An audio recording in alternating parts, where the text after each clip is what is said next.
Joining me now is the Prime Minister, Jacinda Ardern. Prime Minister, good morning. Good morning. First of all, what was the purpose of this morning's operation? I'm assuming to try and block the cars in or stop more coming.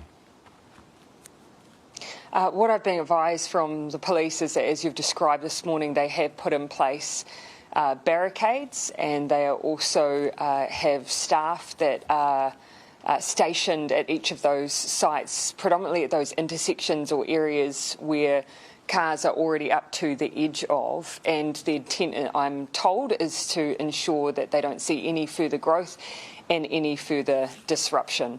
And the disruption has been obvious. I mean, I can't see the aerial photographs, but I can certainly see from the building and place where I work, the disruption has been enormous to businesses. There are schools within the location of the protest, and students are now being escorted to school because of the intimidation and harassment. And I think ultimately, Ryan, the point I would make is that all of this would be resolved if protesters accept that they have made their point and it is now time to go home. Yeah, except they don't feel like they're being listened to, which we'll come to in a minute. But just on the Wellingtonians being fed up, a lot of them are angry, and they're angry at the police. Do you have confidence and trust in Andrew Costa and his handling of this crisis? I do have confidence in the police, and I have Andrew Costa? Confidence in the Commissioner. But what I would also say is, they do a very hard job.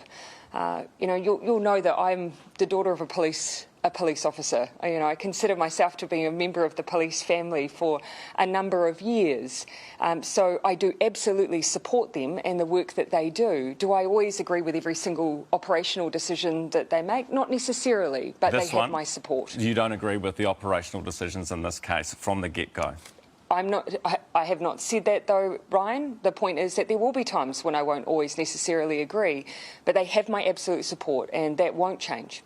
So you have confidence in the Commissioner, but you seem to be expressing you don't have confidence in his handling of this particular protest. No, I think I've just said exactly what I mean.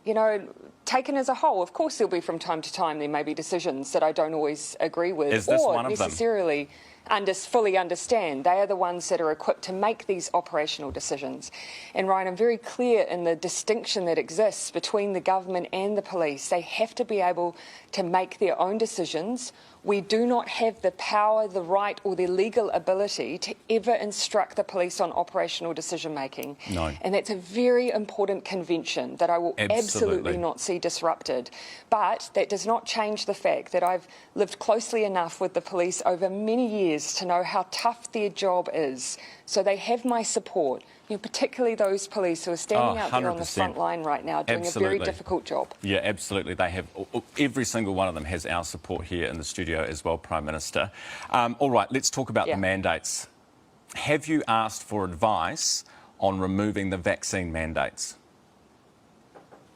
Well, of course, as I've already said, Ryan, they are one of the many restrictions that are not forever. And I've been saying that for some time. You will already have seen the proof that we are moving away from things like lockdowns. We've changed isolation periods. We're opening our borders. As it is safe to do so, we will move away from those measures. Now, I will talk a little bit more about some of our wider public health restrictions to address questions that New Zealanders have. And I'll do a little bit more of that this afternoon. But the point that I would make is that all of those measures right now have the broad support of most New Zealanders, because we are right at the front end of a peak, not coming off it. So this is not the time to pull off all of our armour right when the enemy's arrived on the doorstep. So just coming back to the question, Prime Minister, have you asked for any advice on removing vaccine mandates? Well, my point is, Ryan, that we constantly discuss every single layer of protection we have. So and it's a constant discussion, because we don't want any restrictions to stay in longer than they're needed. But again, what we're very clear on, and you'll see from the experts who have already been in the media discussing issues like mandates, is that it is not the time now, as we're reaching, moving through what will be eventually a peak, now is not the time to remove them.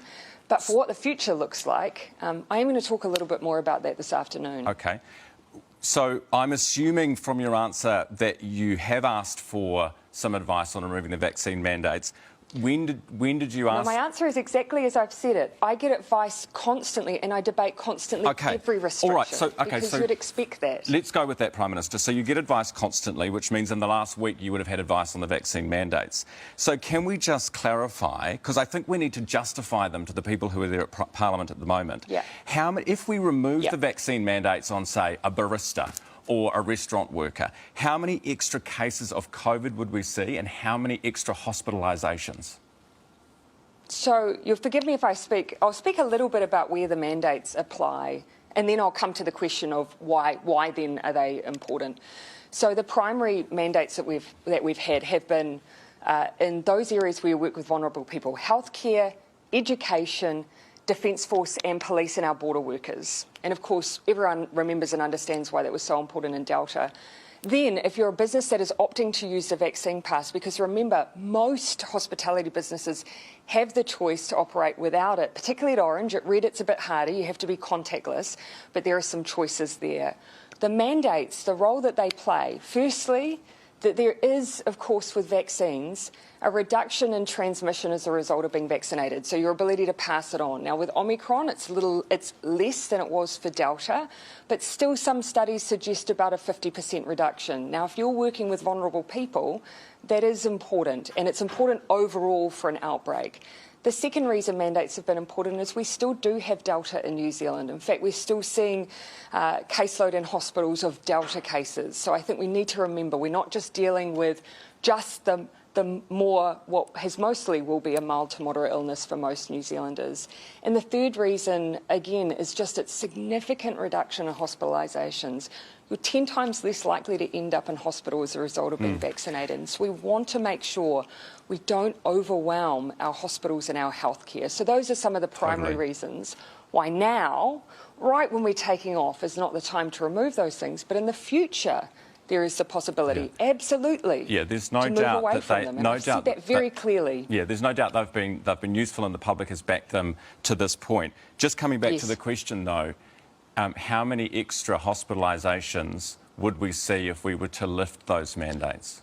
Oh, look, Ryan, I don't know that any modeller has taken a single intervention and done that modelling. What they have done is taken a suite of public health measures. Prime Minister, this is the problem you've got, isn't it? That you've got a bunch of protesters on Parliament's lawn at the moment. Because based on the evidence that I've just demonstrated to you, Ryan. Sorry, Prime Minister, I'll just finish the question. You're asking me to demonstrate what one individual being vaccinated will make a difference in a pandemic, and I don't know that that's a reasonable question. But if we know that you get roughly, on some studies, particularly out of Denmark, a 50% reduction in transmission, then that makes a difference, particularly when you have large case numbers. OK. Just finally, before we go, the Prime Minister, you said last week about the protesters. There was lots to talk about the protesters, and the language is what I want to focus on just briefly. You know, these protests, albeit there are ugly elements of them, but there are also some of our most vulnerable whānau and tamariki there as well, protests that have grown in size. Do you think helping the cause of trying to shut them down, using language like river of filth and ferals, do you think that's helped the issue?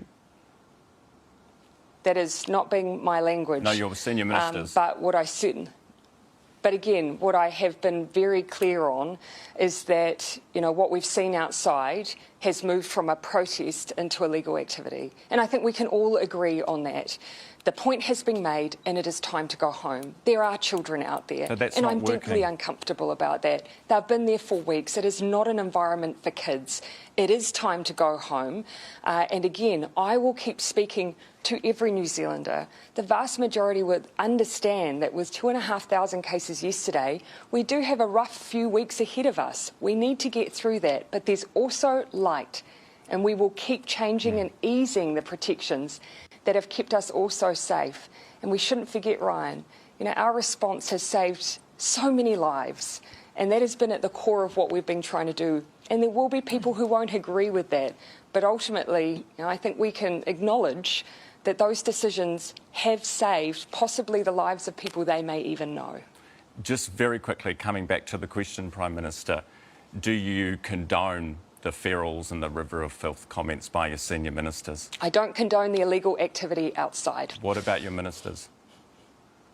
Has that... Again, Ryan, without going into, I'm not going to delve into the context of the comments that other people have made.